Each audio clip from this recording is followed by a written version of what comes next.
అందరూ ఏమంటారంటే నా మనసు అస్సలు బాగలేదు, నాకు ప్రశాంతత లేదు అని. నిజానికి మన మనసు అనేది ఎప్పుడూ చెడిపోదు. అది ఒక బండి లాంటిది. బండి మొత్తం పాడవదు, కానీ దాంట్లో ఉన్న చిన్న చిన్న పార్ట్లు పాడైపోతాయి. అలా పాడవటం వల్ల మొత్తం బండి ఏంటంటే డిస్టర్బ్ అయిపోతుంది కదా. సేమ్ మన మైండ్ కూడా అలాగే. నీ జీవితాన్ని పీల్చి పిప్పి చేస్తున్న సమస్య నీ మనసు కాదు. మనసులో చిరకాలం నిలిచిపోయిన ఒకే ఒక్క ఆలోచన.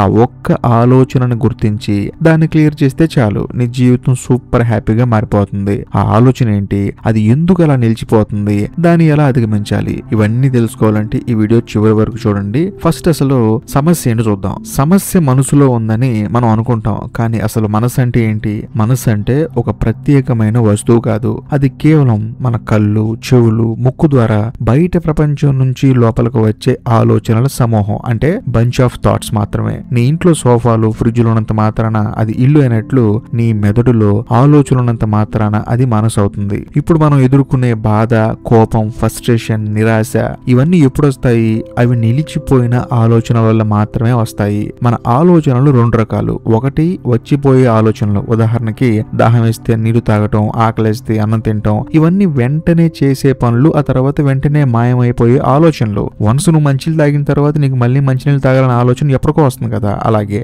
కానీ రెండో ఆలోచనలు ఏంటంటే నిలిచిపోయే ఆలోచనలు అన్నమాట. ఉదాహరణకి అది నీకు దొరకకుండా ఉండే కొన్ని వస్తువులను మళ్ళీ మళ్ళీ నాకు కావాలని చెప్పేసి కోరుకుంటావు కదా, అలాంటిది. ఉదాహరణకి నాకు ఒక కారు కావాలి, లేకపోతే పెద్ద బంగ్లా కావాలి, ఇలాంటి పెద్ద పెద్ద కోరికలు ఉంటాయి కదా, అలాంటివి అనమాట.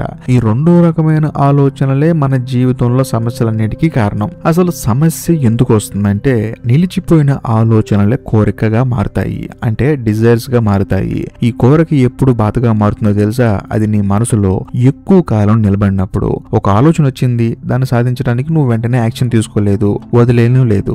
అప్పుడు ఏం చేస్తావు? దాన్ని పదే పదే మనసులో నములుతూ ఉంటావు. దీన్నే ఓవర్ థింకింగ్ అని కూడా అంటారు. ఇది అచ్చం చూయింగం లాంటిది అనమాట. అంటే నువ్వు దాన్ని మింగలేవు, అలా అని చెప్పేసి ఊయలేవు, అలాగ నోట్లో వేసుకొని నములుతూ ఉంటావు. ఇలా ఎక్కువ కాలం నమలటం వల్ల ఆ తీరని కోరిక, నిలిచిపోయిన ఆలోచన నెమ్మదిగా ఫ్రస్ట్రేషన్ గా మారుతుంది, అశాంతంగా మారుతుంది. ఎప్పుడైతే ఒక ఆలోచనకి నువ్వు అవసరం కంటే ఎక్కువ విలువ ఇచ్చి దాన్ని నీ మనసులో రంగులు రావటం లాగా గిరా గిరా గిరా తిప్పుతూ ఉంటావో అప్పుడే నీ మైండ్ డిస్టర్బ్ అవుతుంది. సమస్య ఆలోచనలో లేదు, ఆ ఆలోచనని వదిలేయకుండా పట్టుకొని అలాగే నీ మైండ్ లో ఉంచుకోవటం వల్లే వస్తుంది. మరి ఆ సమస్యని మనం ఎలా అధిగమించాలి అంటే మనశ్శాంతి కోసం గుడికి వెళ్ళటం, ధ్యానం చేయడం మంచిదే. కానీ నిజమైన విముక్తి అనేది ఎక్కడి నుంచో రాదు. అది కేవలం నీ మనసులో ఉన్న ఆలోచనలకి నువ్వు విలువిచ్చే పద్ధతుల నుంచి వస్తుంది. ఈ స్థితిని ఎలా సాధించాలి అంటే, ఆ ఆలోచనల్ని కంట్రోల్ చేసే స్థితిని ఎలా సాధించాలంటే చాలా సింపుల్. నిజమైన యోగిలా ఆలోచించు. యోగి భోగికి మధ్య తేడా ఏంటంటే, యోగికి ఏ ఆలోచన వచ్చినా దాన్ని వెంటనే ఆచరిస్తాడు. నీళ్లు కావాలనే ఆలోచన వచ్చినా మరుక్షణం నీళ్లు తాగుతాడు. కానీ భోగి ఆ ఆలోచనను కొద్దిసేపు వాయిదా వేస్తాడు, లేదా దాని గురించి చింతిస్తాడు. నువ్వు కూడా అలాగే ఉండు. ఏదైనా సాధ్యమైతే వెంటనే చెయ్యి. ఇంకా రెండో పాయింట్ వచ్చేసి ప్రాక్టికల్ గా చూడటం అలవాటు చేసుకో. నిజమైన మెడిటేషన్ అంటే రోజు ఒక అరగంట కళ్ళు మూసుకోవడం కాదు. నీ ఆలోచన సరళిని నువ్వు పద్ధతిగా పరిశీలించు. మనసులో ఏ ఒక్క ఆలోచన నీ ప్రశాంతతని చెడగొడుతుందో స్పష్టంగా గుర్తించు. అది ఒక రిలేషన్షిప్ గురించి కావచ్చు, లేకపోతే ఇల్లు కట్టుకోవడం గురించి కావచ్చు, లేకపోతే ఒక బైక్ కావచ్చు, కాస్ట్లీ మొబైల్ అవ్వచ్చు, ఏదైనా సరే ఆ ఒక్క ఆలోచనను క్లియర్ చేయి చాలు. సడన్ గా నీ మనసు ప్రశాంతంగా మారిపోతుంది.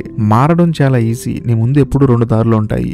ఈ రోజు నుంచి ఏదైనా ఒకటి నిలిచిపోయేలా ఆలోచన వచ్చిందంటే నువ్వు ఈ రెండిట్లో ఏదో ఒక మార్గాన్ని ఎంచుకోవాలి. వెంటనే ఆచరించే మార్గం. అది సాధ్యమైతే వెంటనే ప్లాన్ చేసి దాన్ని పూర్తి చేయి, లేకపోతే పూర్తిగా వదిలేయి. అది నీ శక్తిని మించిందైతే, లేక టైంకి సాధ్యం కాకుంటే నీ మనసులో వచ్చిన ఆలోచనని వదిలేసాయి. నీకు సాధ్యం కాని దాని గురించి ఎక్కువగా ఆలోచించుకో, అలా అని చెప్పేసి దాన్ని నీ మనసులో పెట్టుకోమాకు. సో నేను చెప్పొచ్చేది ఏంటంటే, జీవిత లక్ష్యం పెట్టుకోండి. నేను 10 సంవత్సరాల తర్వాత ఇలా ఉండాలి, 15 సంవత్సరాల తర్వాత ఇలా ఉండాలి అని చెప్పేసి. కానీ చిన్న చిన్న వాటి గురించి మాత్రం ఎక్కువ ఆలోచించమాకండి. పక్కవాడు కాస్ట్లీ బైక్ కొంటాడు, నువ్వు కొనాల్సిన అవసరం లేదు. పక్కవాడు కాస్ట్లీ ఫోన్ కొంటాడు, నువ్వు కొనాల్సిన అవసరం లేదు కదా. అది వాడికి అవసరం, నీకు అవసరం కాదు. అది నీకు అనవసరం కూడా అవ్వచ్చు. కాబట్టి దాని గురించి ఎక్కువ ఆలోచించకుండా, నీ మనసును డిస్టర్బ్ చేసుకోకుండా ప్రశాంతంగా ఉండు. ఒకవేళ నువ్వు అనుకున్నది జరగకపోతే అది జరగలేదు అని చెప్పేసి ఎక్కువ బాధపడమాకు. ఏమైంది జరగకపోతే, చాలా మందికి ఇలా జరుగుతుంది కదా అని చెప్పేసి ఆ బ్రాడ్ మైండ్ ని అలవాటు చేసుకో. ఎందుకంటే జరగాలని నువ్వు పట్టుబట్టినప్పుడే సమస్య. ఓవరాల్ గా నేను చెప్పొచ్చేది ఏంటంటే, మనిషి మనసు అనేది చాలా పవర్ఫుల్. కానీ చిన్న చిన్న కోరికలు, అంటే ఆ వస్తువు కొనుక్కోవాలి, ఇలా ఉండాలి, నేను అలా ఉండాలని చెప్పేసి చెప్పేసి కొన్ని బుర్ర తక్కువ ఆలోచనలు దాని మీద రుద్దేసి దాన్ని చెడగొట్టమాకండి. ఎందుకంటే మనసు చాలా పవర్ఫుల్ అన్నమాట. ఒక వస్తువు కోసం నీ మనసును చెడగొట్టుకుంటే దానికి మించిన మూర్ఖత్వం ఈ భూమి మీద ఇంకోటి ఉండదు. కాబట్టి జీవితం నీది, ఆలోచనలు కూడా నీవే, ప్రశాంతత కూడా నీదే. కాబట్టి ఈ క్షణం నుంచే నీ మనసులో నిలిచిపోయిన ఒక్కొక్క ఆలోచనని వదిలించుకోవడం మొదలుపెట్టు. కానీ లాస్ట్ గా ఒకటి చెప్తాను, అదేంటంటే నీ మనసులో నీకు నువ్వు పెట్టుకోవాల్సిన ఒక నియమం ఏంటంటే ఒక జీవిత లక్ష్యాన్ని పెట్టుకోవాలి. దానికోసం నిరంతరం పోరాటం చేయాలి. ఖచ్చితంగా నీకు తెలుసు నువ్వు దానికోసం పోరాటం చేస్తే ఒక రోజు నువ్వు అనేవాడివి అక్కడికి వెళ్తావు, ఆ ప్లేస్ ని రీచ్ అవుతావు. కానీ ఈ వస్తువుల కోసం, లేకపోతే చిన్న చిన్న సంతోషాల కోసం, లేకపోతే పక్క వాళ్ళ ఆనందం కోసం నీ మనసును చెడగొట్టుకోమాకు. నీ మనసులో ఉండాల్సింది కేవలం నీ జీవిత లక్ష్యం మాత్రమే. అది ఒక్కటి ఉన్నప్పుడు నీ జీవితం చాలా సంతోషంగా ఉంటుంది. నీ లక్ష్యం కోసం నువ్వు కష్టపడుతూ ఉంటావు, ప్రశాంతంగా బతుకుతూ ఉంటావు. అంతే, అంతకు మించి ఏం లేదు. ఈ వీడియో కనుక మీకు నచ్చితే ఖచ్చితంగా లైక్ చేయండి, షేర్ చేయండి, కామెంట్ చేయండి. అంతేకాకుండా ఇప్పటికీ మీరు మన ఛానల్ ని సబ్స్క్రైబ్ చేసుకోకపోతే దయచేసి సబ్స్క్రైబ్ చేసి బెల్ ఐకాన్ ప్రెస్ చేయండి. బాయ్.